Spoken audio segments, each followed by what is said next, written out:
27 de janeiro de 1945, o campo de concentração de Auschwitz, criado pelos alemães na Polônia, foi libertado por forças do Exército Vermelho.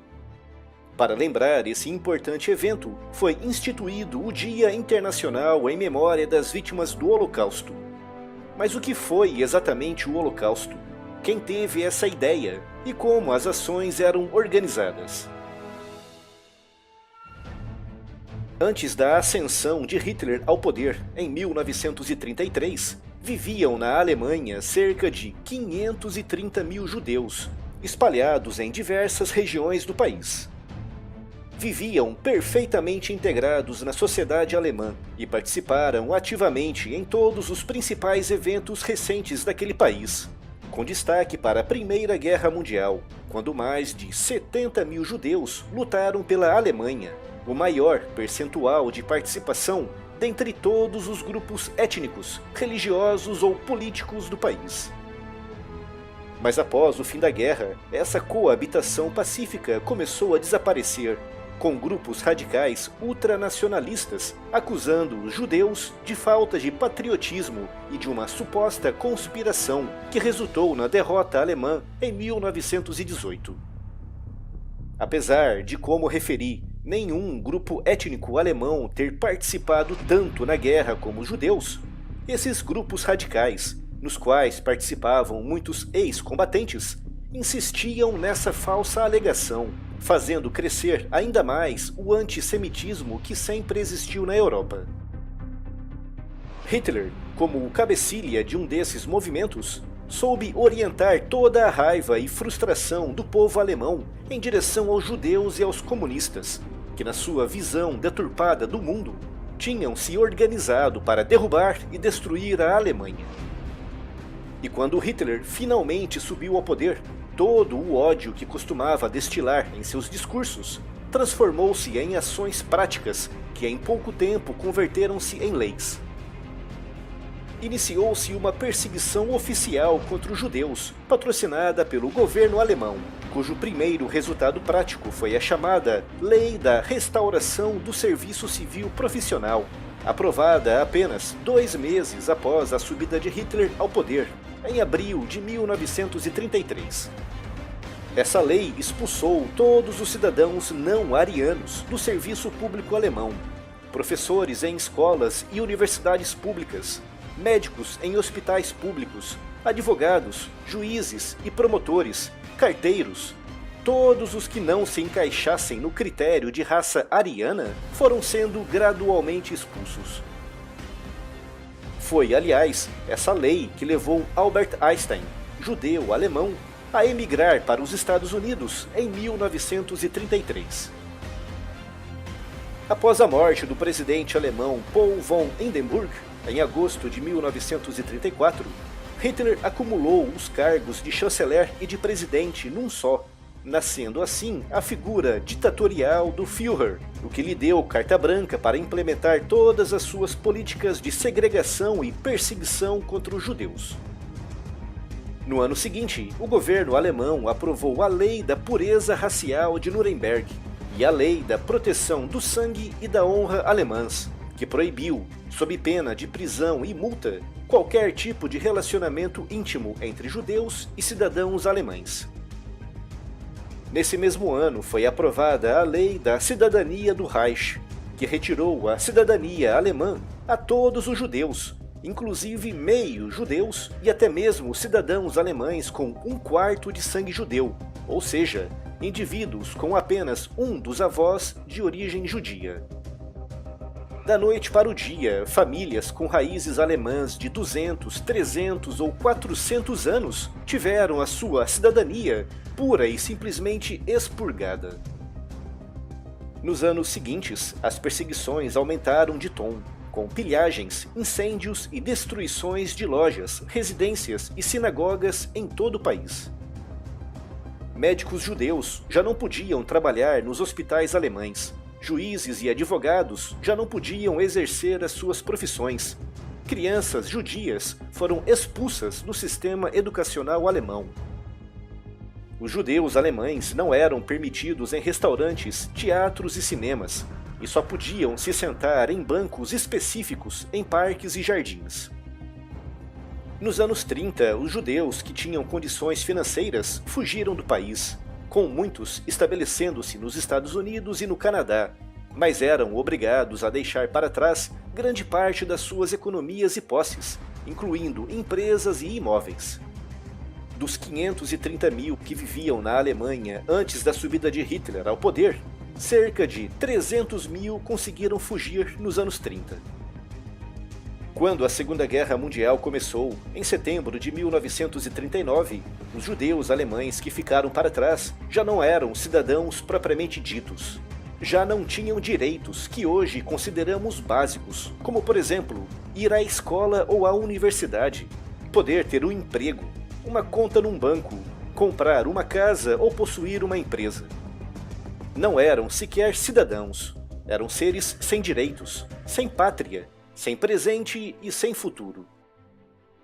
Após a invasão e a conquista da Polônia, os alemães descobriram uma comunidade judaica polonesa gigantesca, constituída por uma população de mais de 3,5 milhões de pessoas, ou cerca de 10% da população do país.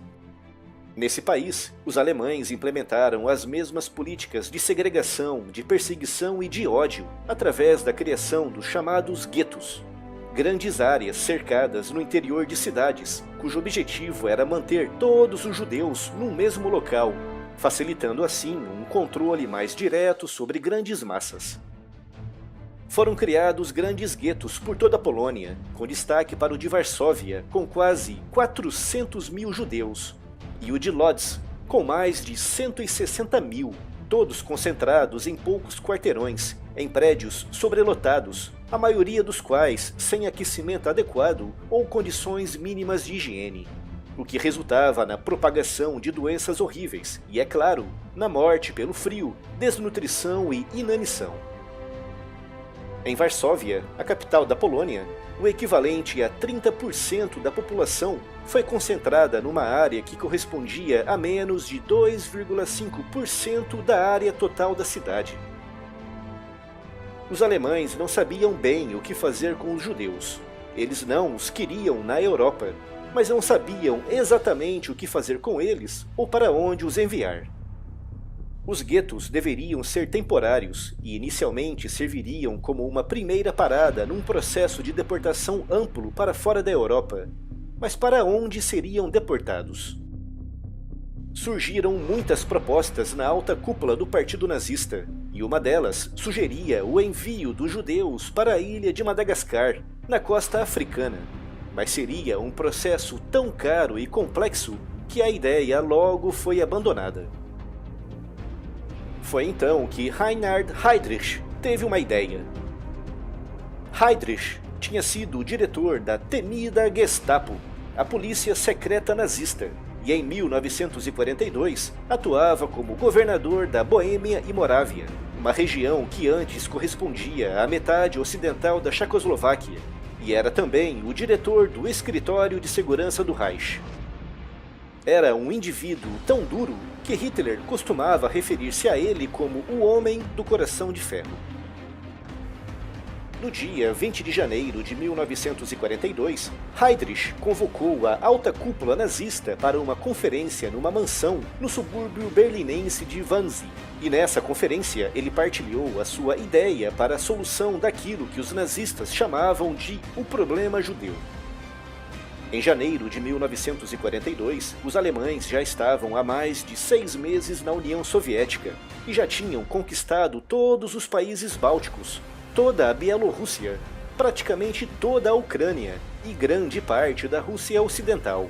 E tal como aconteceu na Polônia, nessas regiões os alemães criaram gigantescos guetos e campos de concentração para onde era enviada a população judia encontrada na região.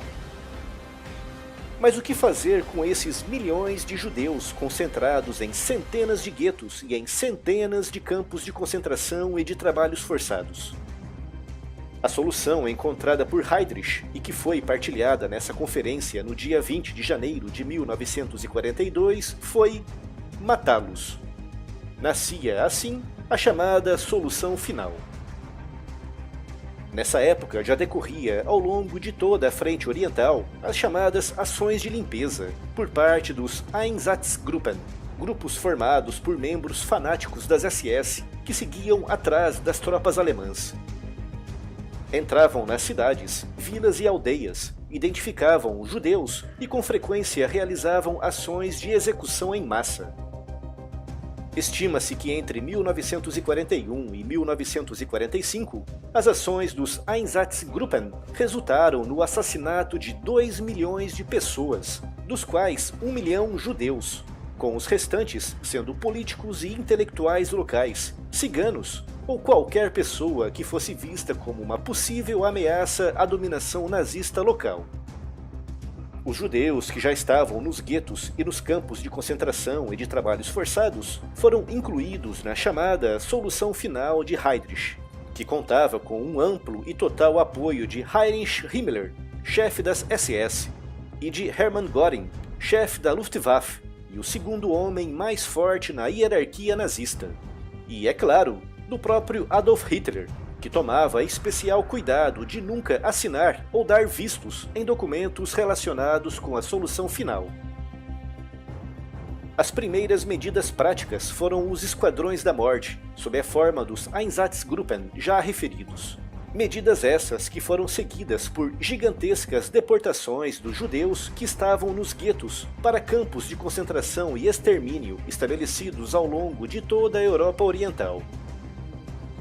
O esforço logístico empregado pelos alemães foi enorme, com essa tarefa tendo sido entregue a Adolf Eichmann.